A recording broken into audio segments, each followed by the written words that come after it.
They did it again. For large stretches of this match, just as in the New Zealand game, Mexico had to come from behind to make up the deficit and get a result.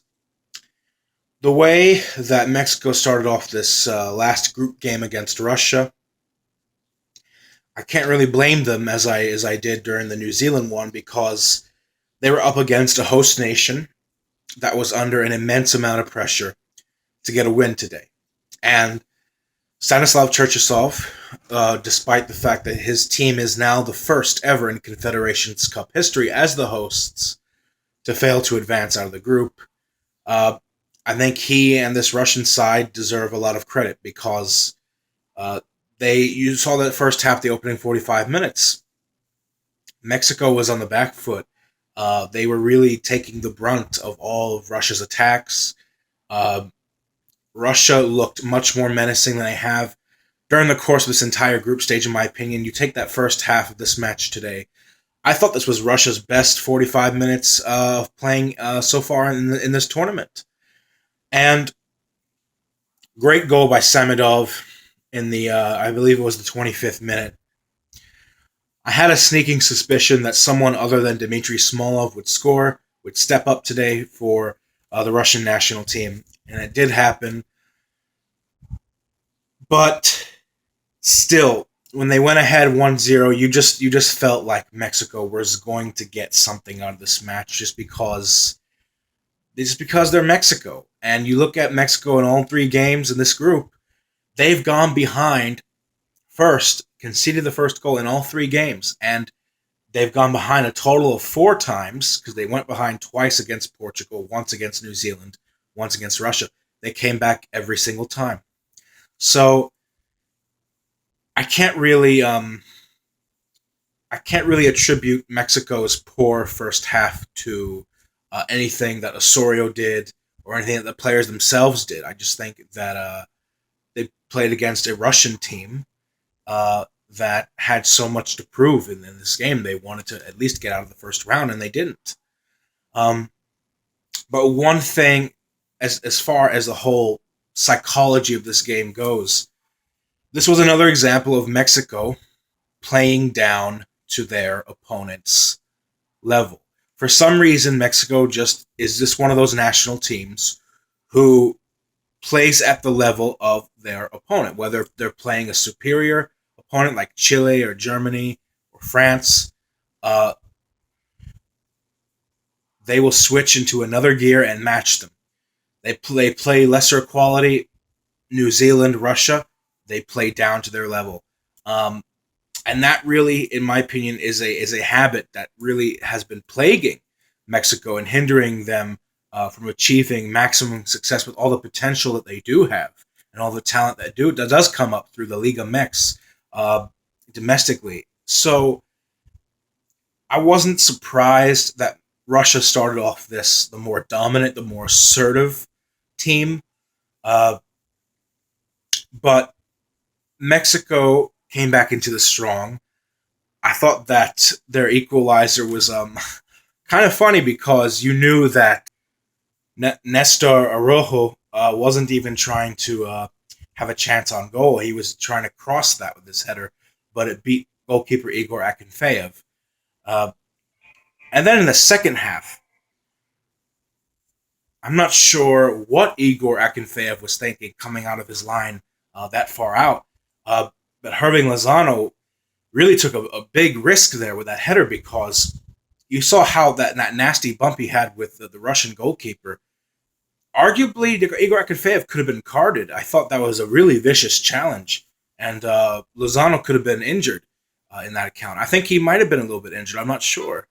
But if that had not gone in, I think what would have happened was the ref would have called it for VAR, and they would have had to take a second look at that collision, and Igor Akinfeev could have been sent off because I thought that was a really rash challenge, especially for a goalkeeper to make. I thought that was worthy of at least a booking, but the referee waved it off because Herving Lozano did score, bringing Mexico into the lead. And there's one thing about Mexico that I have to say that is a positive. It's that This is a team that, whenever they are backed into a really steep corner, as they've proven in this group, they know how to grind out a result. Somehow, some way, they just know how to come back into a game, nick a draw or even a win, as they did against New Zealand and Russia. Uh, and this has been part of an overall larger pattern that I've noticed in the Mexican national team in the last few years. Uh, and I have to say that is a very, very good trait to have. Being able to keep your composure in a match when things are not going your way. And not many teams, in my opinion, not many teams would have come back from behind 3 times in a group stage, 4 times in a group stage. And for them to have done it against the host nation, going down, because when that goal went in from Samedov, the whole stadium erupted. The atmosphere was electric. The momentum was behind Russia. That Mexican defense looked like they were in shambles. But Mexico got back into this match, and they got the full 3 points. And I think that's absolutely incredible. So, at the end of the day, I think for Russia, as far as Russia concerned, I think this early elimination in the Confederations Cup is a blessing in disguise. I think this is the best possible thing that could have happened to Russia. Because what I think is going to happen, as I made in my pre-Confederations Cup predictions a couple of weeks ago, a couple of weeks ago, I think.